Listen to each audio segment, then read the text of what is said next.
मेरा नाम सुशांत है। मैं कुछ सालों पहले नेपाल में नौकरी करने के लिए गया था। मैं वहाँ पर फैक्ट्री में नौकरी करता था और मुझे वहाँ पर एक बंगाली लड़की मिल गई। वो मुझे पसंद आ गई थी और इसीलिए मैंने उससे शादी कर ली। लेकिन उस लड़की की फैमिली बंगाल में ही रहती थी। मेरी शादी के 6 महीने बाद ही फैक्ट्री में एक हादसा होने की वजह से मेरा एक हाथ कट गया। मेरा एक हाथ कट जाने की वजह से मैं लाचार हो गया था। ये दिन मेरी जिंदगी का सबसे बुरा दिन था। इससे पहले मैं अच्छे पैसे भी कमाता था। मैं भोजपुर में अपनी फैमिली को भी पैसे भेजा करता था। लेकिन अब मेरा एक हाथ नहीं था और मेरी एक टांग में फ्रैक्चर भी हो गया था, जिससे मैं चल तो पाता था लेकिन मुझे चलने में बहुत दिक्कत आती थी और मैं लाचार हो गया था। अब जबकि मेरी शादी हो गई थी और मेरा कोई ऐसा सहारा नहीं था जो मुझे कमाकर दे सकता, और इसीलिए अब मुझे ही कुछ करना था। मेरी पत्नी ने मुझे एक आइडिया दिया कि क्यों ना मैं मिठाई बनाती हूँ और आप हमारे इस छोटे से घर में ही छोटी सी बैठक बनी हुई है, वहीं पर मेरी बनाई हुई मिठाई बेच लिया करो। मुझे अपनी पत्नी का यह आइडिया काफ़ी पसंद आया और इसीलिए मैंने अपने घर की बैठक में मिठाई बेचना शुरू कर दी। मेरी पत्नी सारा दिन घर में रहती और मैं बैठक में बैठकर मिठाई बेचा करता था। मुझे ये काम शुरू किए हुए लगभग 1 हफ्ता हो गया था, लेकिन मेरी सारी मिठाई रखी की रखी रह जाती थी। मेरा एक जानने वाला था जो मिठाई बनाने का सामान मार्केट से लाकर मेरी पत्नी को देकर चला जाता था। मैंने अपनी पत्नी से कहा था कि शुद्ध मिठाई बनाया करो, मिठाई में कभी मिलावट मत करना, क्योंकि मैं बहुत ईमानदार इंसान था और सारे काम ईमानदारी से करता था। मैं नहीं चाहता था कि मेरी मिठाई से लोगों को कोई नुकसान पहुंचे। मैंने अपनी पत्नी से कहा, पहले ही मुझ पर इतना बड़ा हादसा गुजर चुका है, इसीलिए मैं कोई बेईमानी नहीं करना चाहता और शुद्ध मिठाई बेचूंगा जिससे लोगों को नुकसान नहीं पहुंचे, बल्कि मिठाई खाने से उनकी सेहत अच्छी हो। लेकिन मुझे अपनी दुकान पर बैठे हुए पूरा दिन गुजर जाता था, कोई मिठाई खरीदने ही नहीं आता था। हमारे घर में एक ही फ्रिज थी, वो भी बहुत छोटी थी, और मैं बासी मिठाई अपने कस्टमर को नहीं बेचना चाहता था। मेरी पत्नी कहती कि अगर हम मिठाई फ्रिज में नहीं रखेंगे तो वो खराब हो जाएगी। मेरी पत्नी ने सारी मिठाई ली और मोहल्ले के सारे बच्चों में बांट दी। मेरी पत्नी का नाम श्रेया था और वो बंगाली थी, लेकिन यहाँ पर वो अपने किसी रिश्तेदार के यहाँ पर आई हुई थी। जब मैं यहाँ अपनी फैक्ट्री में काम करता था तब मुझे वो पसंद आ गई थी, इसीलिए मैंने उससे शादी करने के लिए कहा। श्रेया ने जब अपने माता पिता से हमारे बारे में बात की तो उसके माता पिता भी हमारी शादी के लिए तैयार हो गए थे, और जब मैंने अपने पेरेंट्स से पूछा तो वो भी हमारी शादी के लिए तैयार हो गए थे। हमने बड़ी सादगी से ही शादी की थी। हम दोनों की फैमिली हमारी शादी के दिन के लिए नेपाल आ गई थी। अब जबकि मैं नेपाल में ही काम करता था, इसलिए मैंने यहाँ पर एक किराए का मकान लिया और अपनी पत्नी के साथ इस किराए के मकान में शिफ्ट हो गया था। मेरी पत्नी हर 6 महीने में यहाँ पर आती जाती रहती थी, इसलिए वो यहाँ की हर चीज़ को जानती थी और उसे यहाँ के हर रास्ते के बारे में मालूम था। मेरी पत्नी बहुत खूबसूरत थी, मैं भी कोई कम खूबसूरत नहीं था। मैं बहुत स्मार्ट हूँ। मेरे माता पिता ने श्रेया को कहा भी था कि तुम हमारे साथ चलो, लेकिन वो मेरा साथ छोड़कर कहीं नहीं गई और मेरी शादी के पूरे 6 महीने बाद मेरे साथ ये हादसा हो गया था, जिसकी वजह से मेरा एक हाथ कट गया और मेरी एक टांग में फ्रैक्चर हो गया। यहाँ नेपाल में मैं किसी को नहीं जानता था, लेकिन श्रेया की यहाँ पर सबसे जान पहचान थी, क्योंकि वो जब अपने रिश्तेदार के यहाँ पर हर 6 महीने में आती थी तो लगभग 2 महीने यहाँ गुजार कर ही जाती थी।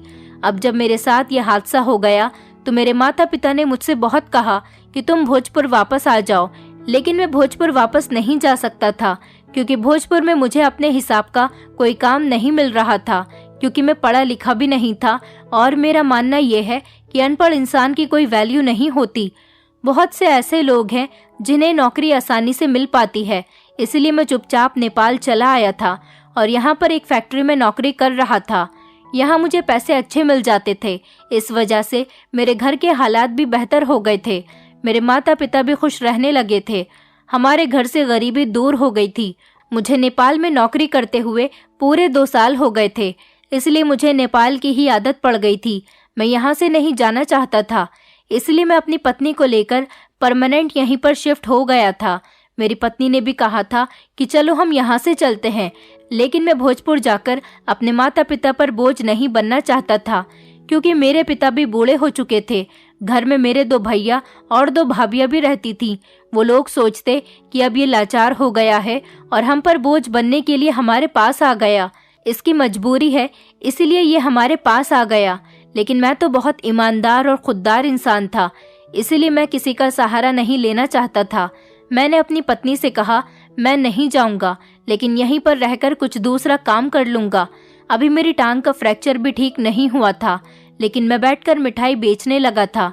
कोई दूसरा काम भी मुझे नहीं आता था, लेकिन जब इंसान का हाथ नहीं होता तो वो भला कोई दूसरा काम कैसे कर सकता है। मेरा सीधा हाथ कट गया था, जबकि सीधे हाथ से तो बहुत सारे काम किए जा सकते हैं। मैं बहुत मजबूर और लाचार हो गया था। मैं मिठाई बेचने की बहुत कोशिश करता, लेकिन मेरी मिठाई बिकी नहीं रही थी। बची हुई मिठाई तो हमें बच्चों में बांटनी पड़ जाती थी। मैं बहुत परेशान हो गया था। पूरे 1 हफ्ते की मिठाई रोज बच्चों में बांटनी पड़ रही थी। मैं बहुत परेशान था, क्योंकि इस तरह से तो कुछ नहीं होने वाला था। जो मेरे जुड़े हुए पैसे थे वो मिठाई के सामान में खर्च हो चुके थे। अब मैं बहुत परेशान हो गया था। मेरे पास जुड़े हुए पैसे भी नहीं बचे थे।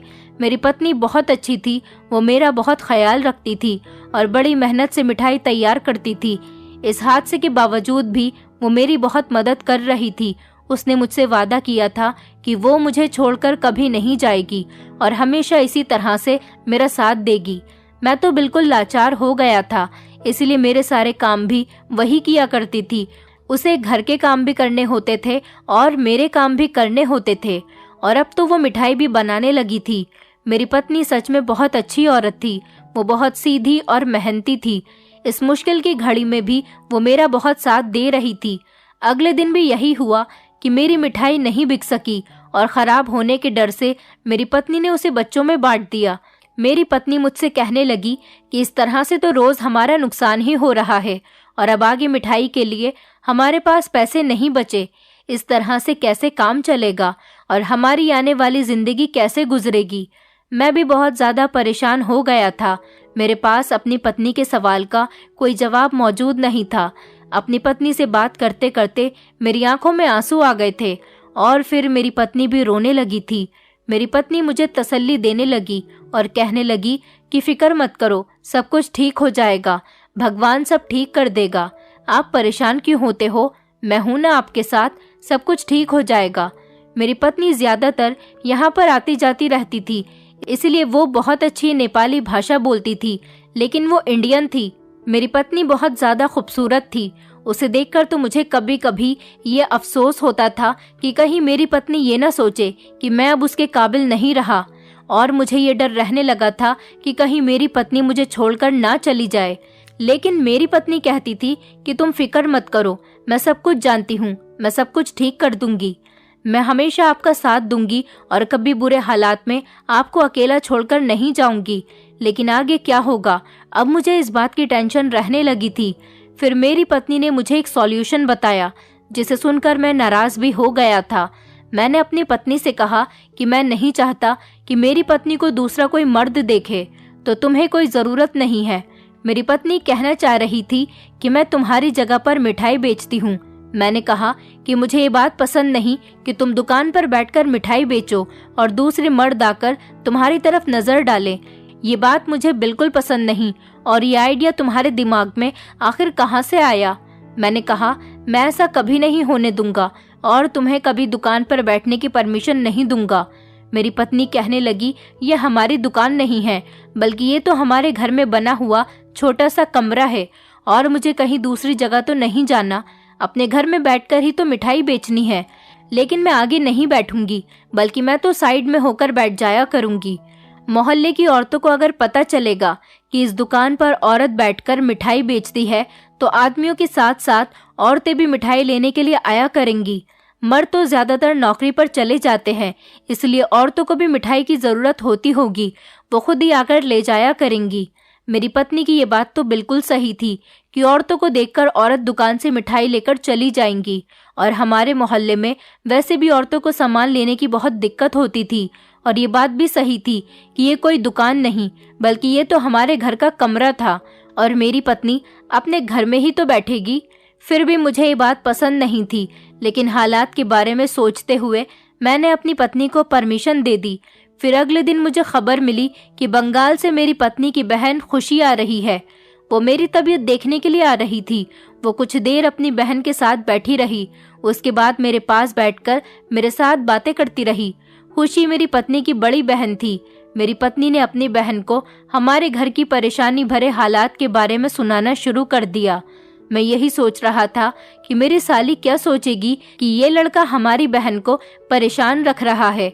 जब मेरी पत्नी ने अपनी बहन को बताया कि वो मिठाई की दुकान पर बैठना चाहती है, तो उसकी बहन को भी इस बात पर कोई एतराज नहीं हुआ। वो कहने लगी, अगर ये दुकान पर बैठ जाएगी तो कोई बात नहीं, और वैसे पत्नी ही तो पति के बुरे हालात के वक्त काम आती है। अगर वो आपका साथ दे रही है तो इसमें क्या बुरी बात है।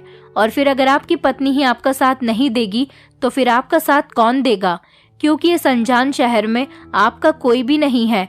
मैं तो अभी भी आपसे यही कहती हूँ कि आप इस शहर से या तो बंगाल आ जाओ या फिर भोजपुर अपने माता पिता के पास चले जाओ। अगर आपको अच्छा नहीं लगता श्रेया को दुकान पर बैठाना, तो फिर आपको जो ठीक लगे आप वो कर लो। आप दोनों अपनी मर्जी के मुताबिक जैसा ठीक लगे वैसा कर सकते हो। हमें तो कोई परेशानी नहीं। हम इस बारे में किसी को नहीं बताएंगे कि श्रेया दुकान पर बैठती है। मेरी साली ने मुझे अच्छी तरह से समझा दिया था। फिर मैंने सोचा कि चलो मैं अपनी पत्नी को परमिशन दे देता हूँ। मेरी साली 2 दिन हमारे घर पर रुककर जाने लगी, तो जाते जाते उसने अपनी बहन से कहा कि वो अगले महीने फिर से हमारे घर आएगी। मैंने अपनी पत्नी से कहा कि सब ठीक तो है, तुम्हारी बहन इतनी जल्दी बंगाल से नेपाल क्यों आएगी? तुम्हें उससे क्या कोई पर्सनल काम है या फिर तुम्हारी बहन को तुमसे कोई काम है? तो मेरी पत्नी कहने लगी, नहीं, ऐसी तो कोई बात नहीं। दरअसल मेरी दीदी का देवर यहाँ पर काम करता है, इसलिए वो अपने देवर के पास भी कभी कभी आ जाती है। इसलिए वो कहने लगी होंगी कि कभी कभी हमसे भी मिलने आ जाया करेंगी। मैंने अपनी पत्नी से कहा कि चलो ठीक है, ये तो अच्छी बात है, क्योंकि मैं तो अभी कहीं जाने की हालत में नहीं था। डॉक्टर ने मुझे सफ़र करने के लिए मना किया था, और फिर मेरी हालत इतनी बुरी थी कि मैं सफ़र कर भी नहीं सकता था और अपनी पत्नी को उसके मायके वालों से भी नहीं मिलवाने के लिए लेकर जा सकता। अच्छी बात थी कि उसके मायके वाले खुद यहाँ आने लगे थे। इसमें मेरा ही फायदा था कि मेरी पत्नी अपने घर वालों से यहीं पर मिलेगी, मुझसे अपने मायके जाने की जिद नहीं करेगी। अगले दिन मैंने अपने एक दोस्त को फ़ोन किया और उससे कुछ पैसे उधार मांगे, क्योंकि मेरे पास मिठाई बनाने के सामान के लिए अब पैसे बिल्कुल ख़त्म हो चुके थे। आज जो मेरे पास मिठाई रखी हुई थी, अगर ये नहीं बिकती तो फिर कल पता नहीं हम क्या करते, क्योंकि हम लोग वैसे ही नुकसान में जा रहे थे। मेरी पत्नी पहले आस पड़ोस के लोगों के यहाँ चक्कर लगाकर आई थी। कहने लगी, मैं थोड़ी देर पड़ोस की औरतों के पास बैठने के लिए जा रही हूँ। मैंने कहा, तुम क्यों जा रही हो? तो मेरी पत्नी कहने लगी कि मैं लोगों के घरों में जाकर कहकर आऊंगी कि ये मेरे हाथ की शुद्ध बनी हुई मिठाई है। मेरी मिठाई खाने से आप लोगों को कोई बीमारी नहीं लगेगी और ना ही मेरी मिठाई में कोई मिलावट होगी। ये बात अभी तक लोगों को नहीं पता है। लोगों को लगता है कि हम मार्केट से ही मिठाई खरीद कर बेचते हैं, तभी कोई हमारी मिठाई खरीदने नहीं आता। जब लोगों को ये बात पता चलेगी कि ये घर पर बनी हुई मिठाई है और शुद्ध मिठाई है, तो लोग खुद चलकर हमारे पास आएंगे और हमारी मिठाई को टेस्ट करेंगे। जब टेस्ट करेंगे तो उन्हें मिठाई बहुत पसंद आएगी। उसी के बाद तो हमारी मिठाई की बिक्री होने लगेगी। और सबसे अच्छी बात यह है कि जब औरतों को पता चलेगा कि मैं मिठाई बेच रही हूँ, तो औरतें भी यहाँ पर मिठाई लेने के लिए आ जाया करेंगी। हमें अपनी मिठाई की थोड़ी बहुत पब्लिसिटी तो करनी ही होगी ना, तभी तो हमारा काम चलेगा।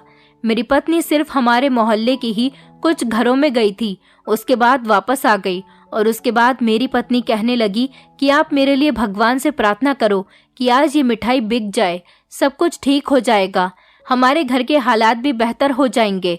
थोड़ी देर के बाद मेरी पत्नी मिठाई की दुकान पर बैठ गई। एक कस्टमर औरत आई तो मेरी पत्नी ने उसे मिठाई दी। वो औरत लगभग 2 किलो मिठाई खरीद कर ले गई थी। मेरी पत्नी इस बात से बहुत खुश हुई। मैंने उससे कहा कि एक कस्टमर से काम नहीं चलेगा। अगर आज हमारी ये सारी मिठाई नहीं बिकी तो फिर हमें ये मिठाई बच्चों में बांटनी पड़ेगी और कल की मिठाई बनाने के लिए हमारे पास पैसे नहीं बचेंगे। भगवान से यही प्रार्थना करता हूँ कि हमारी आज की सारी मिठाई बिक जाए ताकि हम नुकसान में न जाएं। मैं बैठे बैठे बहुत थक गया था और टेंशन की वजह से मेरे सर में भी बहुत दर्द हो रहा था। इसलिए मैं आराम करने के लिए कुछ देर अपने कमरे में जाकर लेट गया और अपनी पत्नी से कहा कि तुम दुकान का ध्यान रखना। मैं जब आराम करने के लिए लेट गया तो मुझे नींद आ गई। अचानक जब मेरी आंख खुली तो मुझे सोते हुए 3 घंटे हो गए थे। मैं घबराकर लंगड़ाता हुआ अपनी दुकान पर गया। मैं यही सोच रहा था कि आज भी मिठाई नहीं बिकी होगी। मैं अपनी बैठक में गया और पत्नी से कहने लगा, क्या हुआ, आज भी मिठाई नहीं बिकी होगी ना?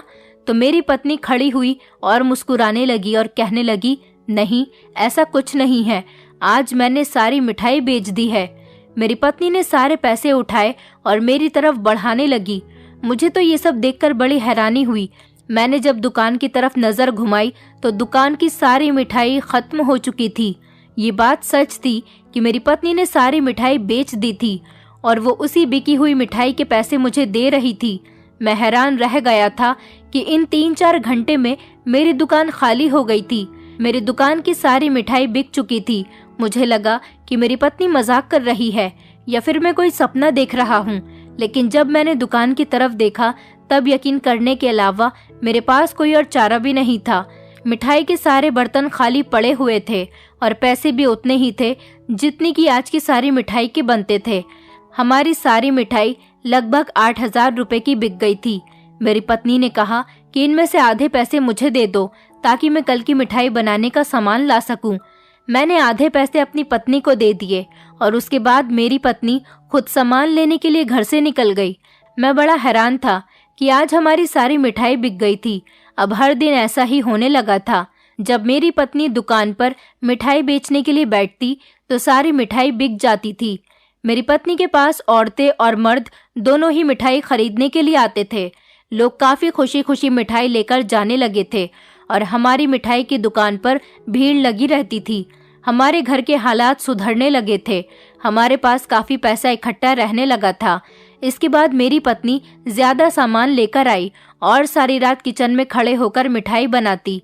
लेकिन मेरी पत्नी डिब्बे में ही मिठाई रखकर उसको पैक कर दिया करती थी। मेरी पत्नी का कहना था कि हम कस्टमर को खुली हुई मिठाई नहीं देना चाहते क्योंकि खुली हुई मिठाई पर कीड़े बैठते हैं जिनसे बीमारियां फैलती हैं। मेरी पत्नी भी बहुत समझदार हो गई थी। हमें लगभग 5 महीने हो गए थे, लेकिन हर महीने मेरी साली भी आती थी। वो हमारे इस काम से बहुत खुश हुई थी। मेरी साली खुशी से कहने लगी कि हमें तो भाई बहुत खुशी हुई कि आपके घर के हालात बदल गए और आप दोनों ने मेहनत करके अपने घर की गरीबी को खत्म कर दिया, वरना तो लोग इस तरह का हादसा हो जाने के बाद अपने अंदर की हिम्मत को खत्म कर देते हैं और अपने रिश्तेदारों से उम्मीद लगाने लगते हैं। आप दोनों ने तो खुद मेहनत करके सब कुछ ठीक कर लिया, ये तो बहुत अच्छी बात है। मेरी साली बहुत खुश हुई थी। वो हर महीने हमारे घर आने लगी थी।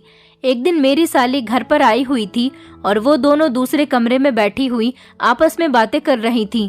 तभी अचानक मैं उनके कमरे में चला गया। मैंने देखा कि मेरी साली अपनी बहन को एक छोटा सा कट्टा दे रही थी। जैसे ही मैं अंदर गया तो अचानक मेरी साली ने उस कट्टे को छुपा दिया। उन दोनों की नजर जैसे ही मुझ पर गई थी, मेरी पत्नी घबरा गई और उसने अपनी बहन को इशारा किया और मेरी पत्नी ने मुझे बातों में लगा लिया। मेरी साली बड़ी शातिर थी। वो चुपचाप उस कट्टे को उठाकर ऊपर वाले कमरे में लेकर चली गई। मैंने अपनी पत्नी से पूछा कि इस कट्टे में क्या है, तो मेरी पत्नी कहने लगी, दीदी का कुछ पर्सनल सामान है, वो ऊपर स्टोर रूम में रखने जा रही है। उन दोनों को शायद पता नहीं था कि मैं उनकी चालाकी समझ गया था। वो दोनों मुझसे कुछ छुपा रही थी। उस कट्टे में कुछ तो जरूर ऐसा था कि वो मुझे उसके बारे में बताना नहीं चाह रही थी। हमारा स्टोर रूम ऊपर बना हुआ था। मैं ठीक से चल नहीं पा रहा था, इस वजह से मैं सीढ़ियों तक नहीं चढ़ सकता था। मेरी पत्नी और साली दोनों ही मुझसे झूठ बोल रही थी। मैं चाहता था कि ऊपर जाकर देखूं कि इस कट्टे के अंदर क्या है, लेकिन मेरी मजबूरी थी, मैं सीढ़ियां नहीं चढ़ सकता था। जब मेरी साली नीचे उतर कर आई तो मैंने उससे भी यही सवाल किया कि तुम स्टोर रूम में क्या रख कर आई हो, तो उसने भी यही कहा कि इसमें मेरा कुछ पर्सनल सामान है, जब मैं अपने घर जाऊंगी तो इसे ले जाऊंगी। मैंने कहा कि ऐसा कौन सा पर्सनल सामान है जो सिर्फ स्टोर रूम में ही रखा जा सकता है। मेरी पत्नी और मेरी साली ने दोनों ने मुझे बातों में लगा लिया और बातों बातों में मुझे ऐसा कर दिया कि मैं उस कट्टे की बात को बिल्कुल भूल गया। लेकिन रात के टाइम ही मुझे पता चला कि 1 घंटे बाद मेरी साली बंगाल जा रही है। जब मेरी साली चली गई तो मैंने अपनी पत्नी से कहा कि वो अपना पर्सनल सामान नहीं लेकर गई, तो मेरी पत्नी ने कहा कि नहीं, वो शायद अपना सामान भूल गई है, कोई बात नहीं, अगली बार आएंगी तो ले जाएंगी। जबकि मैं अच्छी तरह से समझ गया था कि उस कट्टे के अंदर कोई पर्सनल चीज नहीं, वो एक छोटा सा कट्टा था। अगर उस कट्टे के अंदर मेरी साली का पर्सनल सामान था तो फिर वो अपने पर्सनल सामान को यहाँ भूलकर कैसे जा सकती है। वैसे मेरी साली बहुत अच्छी थी, वो हर बार मेरी फिक्र करती थी और अपने पति के साथ ही हमारे घर पर आई थी। लेकिन अब की बार न जाने ऐसा क्या हुआ था कि वो अब अकेले ही बंगाल से नेपाल आने लगी थी। लेकिन मेरे दिमाग में सिर्फ यही बात घूम रही थी कि उसने जो कट्टा मेरी पत्नी को दिया था उसके अंदर ऐसा क्या था और वो दोनों मुझसे उसे छुपा क्यों रही थी। मेरी पत्नी ने हर बार मुझे बातों में लेने की कोशिश की, लेकिन मैं समझ गया था कि जरूर कुछ न कुछ गड़बड़ है। उस कट्टे के अंदर ऐसा क्या था, कहीं वो मेरी पत्नी के लिए उस कट्टे के अंदर राशन तो नहीं लेकर आई थी। मुझे अपनी ससुराल वालों से कोई मदद नहीं लेनी थी। मैं कोई बेवकूफ इंसान नहीं था और न ही अपने ससुराल वालों से कोई सहारा लेना चाहता था। राशन तो यहाँ भी मिल सकता है, तो फिर मेरी पत्नी की बहन बंगाल से ही राशन क्यों लेकर आएगी। मैंने अपनी पत्नी को अच्छी तरह से समझाया हुआ था कि मुझे कभी भी तुम्हारे मायके वालों से कोई मदद नहीं चाहिए। अगर मुझे कभी किसी की जरूरत पड़ी तो मैं सबसे पहले अपने माता पिता से मदद लूंगा, चाहे मेरा दूसरा हाथ भी क्यों न कट जाए। तुम्हारे लिए और अपने लिए सब कुछ मैं ही करूंगा, कभी हिम्मत नहीं हारूंगा। अब मैं धीरे धीरे थोड़ा बहुत चल सकता था, क्योंकि मेरी टांग के फ्रैक्चर को थोड़ा थोड़ा फर्क होने लगा था। धीरे धीरे मैं इतना काबिल तो हो ही चुका था कि खुद को संभाल लिया करता था। मेरी पत्नी ने भी मुझसे वादा किया था कि वो मुझे छोड़कर कभी नहीं जाएगी और न ही कभी अपनी फैमिली वालों से मदद मांगेगी। अगर मेरी पत्नी के पेरेंट्स अपनी मोहब्बत से कुछ देते हैं तो वो उनका प्यार और सम्मान है, लेकिन हम अपनी तरफ से उनसे कोई मदद नहीं मांगेंगे। लेकिन फिर मेरे दिमाग में वही बात आ गई कि उस कट्टे के अंदर क्या है, और अब तो मुझे इस बात पर भी शक होने लगा था कि मेरी पत्नी ऐसा क्या करती थी जो उसकी मिठाई रोज के रोज 3-4 घंटे में बिकने लगी थी। यही वो मिठाई थी और यही वो दुकान थी और यही वो मोहल्ला था और इसी मोहल्ले के लोग थे। जब मैं बैठता था तो कोई मुझसे मिठाई खरीदने के लिए नहीं आता था, और जिस दिन से मेरी पत्नी ने दुकान पर बैठना शुरू किया था तो 3-4 घंटे में ही सारी मिठाई बिक जाती थी। ऐसा भी नहीं था कि मेरी पत्नी अपने आप को सबको दिखाने के लिए दुकान पर बैठती थी।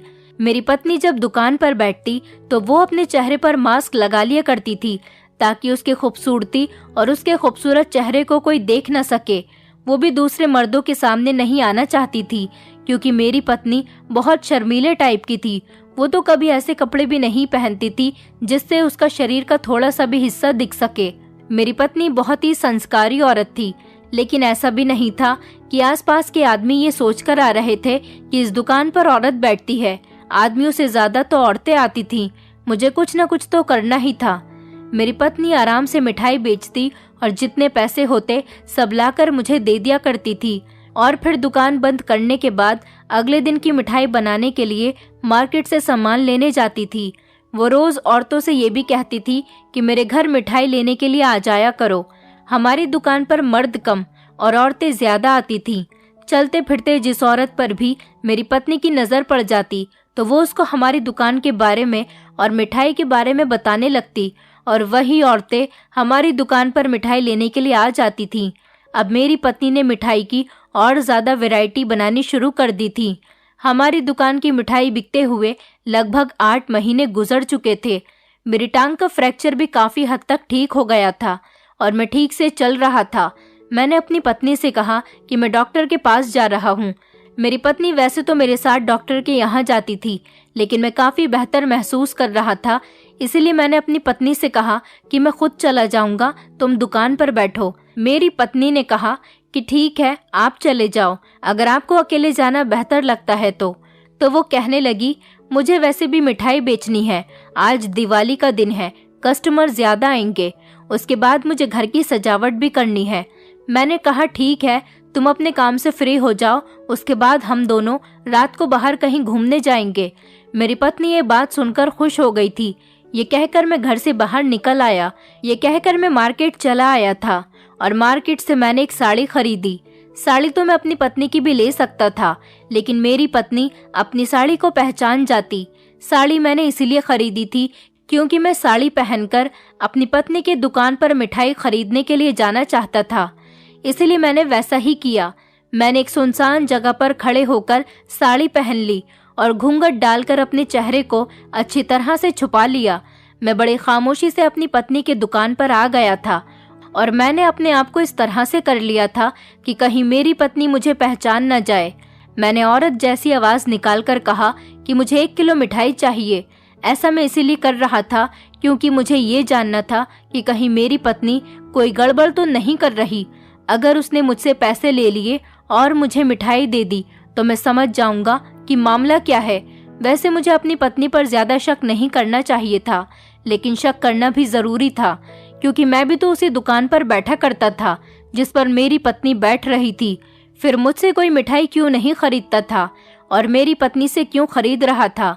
बस यही बात मुझे परेशान कर रही थी और यही सब जानने के लिए मैं साड़ी पहनकर औरत के रूप में अपनी पत्नी के पास मिठाई लेने के लिए आया था। मैंने शॉल भी ढकी हुई थी क्योंकि ठंड बहुत हो रही थी, इसीलिए मेरी पत्नी को भी यही लगा कि मैं एक औरत हूँ। तभी अचानक मेरी पत्नी ने कहा कि आपकी 1 किलो मिठाई पैक कर दी है, इसके अलावा वो आपको कितनी देनी है? मैंने कहा कि क्या कितनी देनी है? तो मेरी पत्नी कहने लगी कि वही 1 किलो देनी है या फिर 2 किलो देनी है। मैंने कहा कि 1 किलो दे दो, क्योंकि मैं समझ नहीं पा रहा था कि मेरी पत्नी किस चीज की बात कर रही है। इसलिए मैंने वो जिस चीज की बात कर रही थी वो चीज भी 1 किलो पैक करवा ली थी। मैं पैसे देकर वापस आ रहा था तो मेरी पत्नी कहने लगी कि आप दोबारा वापस आना, आपको ये चीज बहुत पसंद आएगी क्योंकि ये प्योर माल है। और मैं ये सामान लेकर अपने दोस्त के घर चला गया था।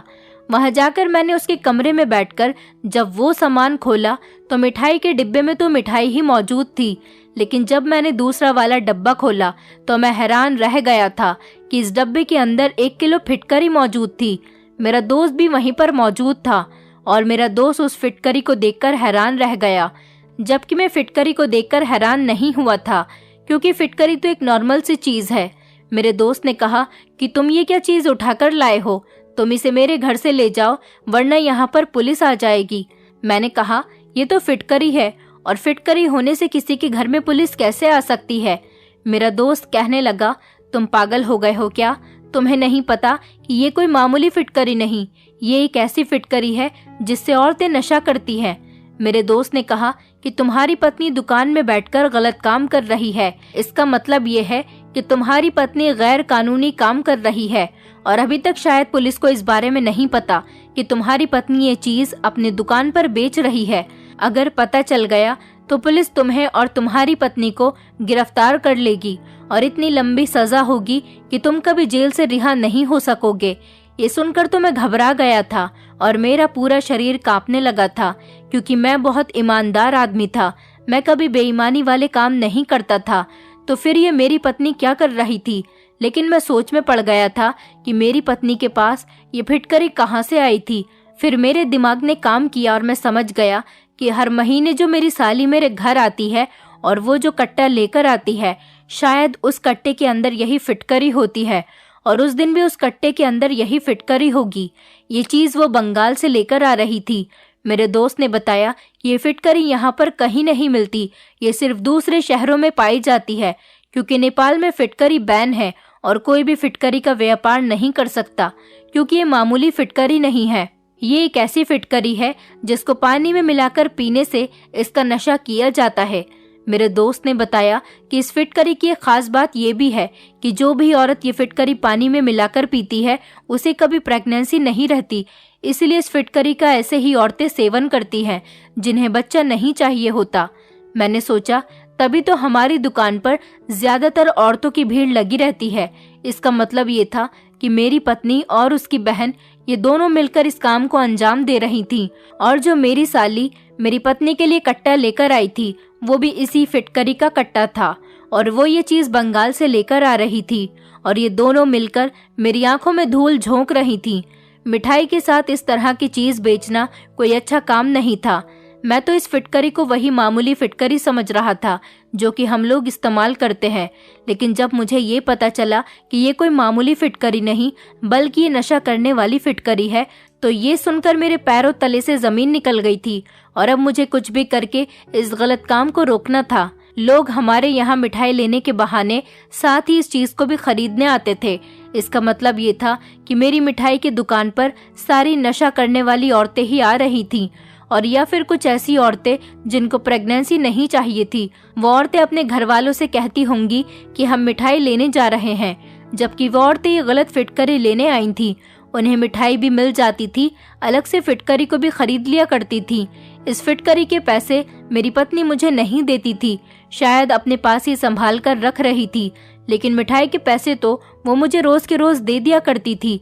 मैंने अपना सर पकड़ लिया और मेरा दोस्त कहने लगा कि अब तुम्हें कुछ भी करके इस काम को बंद करवाना होगा, क्योंकि अगर धोखे से भी पुलिस को इस बात की खबर लग गई तो पुलिस तुम्हारे घर को सील कर देगी और तुम दोनों पति पत्नी को जेल में डाल देगी।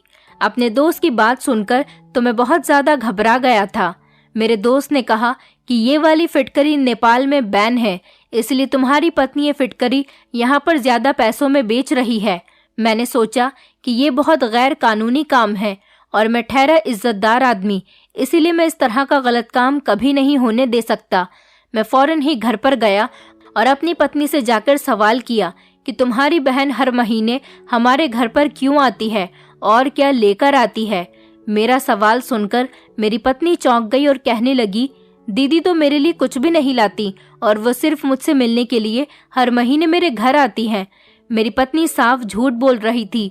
मैंने अपनी पत्नी को सारी बात बता दी और कहा कि आज मैंने भेस बदलकर तुम्हारी सच्चाई जान ली कि तुम क्या बेचती हो। मेरी बात सुनकर मेरी पत्नी ने सब कुछ एक्सेप्ट कर लिया और कहने लगी कि मैंने कई दिन दुकान पर बैठकर देख लिया था कि कोई कस्टमर नहीं आ रहा था हमारी मिठाई खरीदने के लिए, जबकि मैंने मिठाई बनाने में इतनी मेहनत की। मैं इतनी मेहनत से मिठाई बनाती और साफ सफाई का भी बहुत ध्यान रखती थी और चाहती थी कि लोगों को शुद्ध मिठाई मिल सके। मैंने लोगों को यकीन दिलाया कि हमारी मिठाई शुद्ध मिठाई होती है, इसमें किसी तरह की कोई मिलावट नहीं, लेकिन किसी को मेरी बात पर यकीन नहीं आया और कोई कस्टमर भी हमारी दुकान पर मिठाई खरीदने के लिए नहीं आया था और हमारा भी नुकसान होता चला जा रहा था। मैं बहुत परेशान हो गई थी। फिर एक दिन मैंने किसी से सुना कि यहाँ पर फिटकरी बैन है। फिटकरी इसीलिए बैन की गई है क्योंकि यहाँ की फिटकरी से नशा किया जाता है और औरतें फिटकरी का इस्तेमाल प्रेगनेंसी रोकने के लिए भी करती हैं। इसीलिए मैंने सोचा कि क्यों ना मैं वो वाली फिटकरी मंगा लूं और यहाँ पर बेचूं, तो हमें कुछ फायदा होने लगेगा। अपनी बहन को फोन किया और इस फिटकरी का नाम बताया तो मेरी बहन बंगाल से ये फिटकरी लेकर यहाँ पर आ गई और यही वजह है कि दूसरे शहर में फिटकरी सस्ती मिलती है और हमारे शहर में फिटकरी महंगी। इसलिए हर महीने मेरी बहन कट्टे में भरकर फिटकरी लेकर आ जाती थी। मेरी पत्नी कहने लगी कि इसमें कौन सी बुरी बात है, ये फिटकरी यहाँ के लोगों के लिए सोना है और वो लोग हमसे सोने के भाव ही खरीदते हैं, जबकि हमें ये फिटकरी बंगाल में सस्ती पड़ती है। मैंने अपनी पत्नी को डांट लगाई और कहा कि तुम इस गलत चीज की तारीफ कर रही हो, तुम्हें शर्म नहीं आती इस तरह का काम करते हुए। मेरी पत्नी कहने लगी कि अगर हमें फिटकरी बेचने से फायदा हो रहा है तो इसमें कौन सी बड़ी बात है। मैंने पत्नी से कहा, हमारी वजह से लोग नशा कर रहे हैं। सरकार ने नेपाल में फिटकरी को इसीलिए बैन किया है क्योंकि यहाँ के लोग गलत संगत में जा रहे थे और यही काम अगर तुम करोगी तो यहाँ के लोग फिर से गलत संगत में चले जाएंगे। तुम्हें पता है इस चीज का नशा करने से इंसान मौत के करीब तक पहुंच जाता है, लेकिन मैं तुम्हें ये काम हरगिज नहीं करने दूंगा। मैंने अपनी पत्नी से कहा कि अगर मेरे भाग्य में पैसा होगा तो मुझे मिल जाएगा, लेकिन ऐसे गलत तरीके से मुझे पैसा कभी नहीं कमाना। आज के बाद तुम ये काम नहीं करोगी और अगर तुमने ये काम किया तो मैं तुम्हें खुद पुलिस के हवाले कर दूंगा। मेरी ये बात सुनकर मेरी पत्नी घबरा गई थी। कहने लगी कि हमारे घर में तो बहुत सारी फिटकरी मौजूद है, अब इसका मैं क्या करूंगी। मैंने कहा, तुम इस फिटकरी को आग में जला देना ताकि इस फिटकरी के बारे में किसी को पता न चल सके। मैंने अपनी पत्नी को बताया कि इस फिटकरी को बेचने की सजा सिर्फ जेल है और जो ये फिटकरी यहाँ पर बेचेगा उसकी तो जमानत भी नहीं होगी। मेरी पत्नी बुरी तरह से डर गई थी और उसने वो सारी फिटकरी जलाकर राख कर दी। मेरी पत्नी ने अपनी बहन से भी फिटकरी लाने के लिए मना कर दिया था। मेरी टांग का फ्रैक्चर काफी हद तक बेहतर हो गया था, इसलिए मैंने वॉचमैन की नौकरी करने के लिए सोचा, क्योंकि मेरी दोनों टांगे तो ठीक हो गई थी और मेरा एक हाथ भी ठीक था, इसलिए मैं बैठे बैठे वॉचमैन की नौकरी कर सकता था। और अब मैं एक स्कूल में वॉचमैन हूँ, वहाँ पर मुझे अच्छी सैलरी मिलती है। भगवान का लाख लाख शुक्र था कि इस फिटकरी के बारे में किसी को कुछ पता नहीं चला था। अगर पता चल जाता तो हम दोनों पति पत्नी को जेल भी हो सकती थी, लेकिन मेरी पत्नी ने इस बात की कसम खा ली थी कि वो आज के बाद कभी ऐसा गलत काम नहीं करेगी। अब हम दोनों पति पत्नी एक साथ बहुत खुश रह रहे हैं। लेकिन मैं आपसे यही कहना चाहूँगा कि कभी भी किसी गलत काम करने से पहले 1000 बार सोच लेना। हर ईमानदार इंसान गरीब रहना मंजूर करेगा, लेकिन कभी भी गलत तरीके से पैसा नहीं कमाना चाहेगा। दोस्तों, उम्मीद करती हूँ आपको हमारी कहानी पसंद आई होगी। कहानी पसंद आई है तो वीडियो को लाइक करें, चैनल पर नए हैं तो चैनल को सब्सक्राइब करें और हाँ, नोटिफिकेशन बेल को जरूर दबाएं ताकि अगली अपडेट सबसे पहले आपको मिले।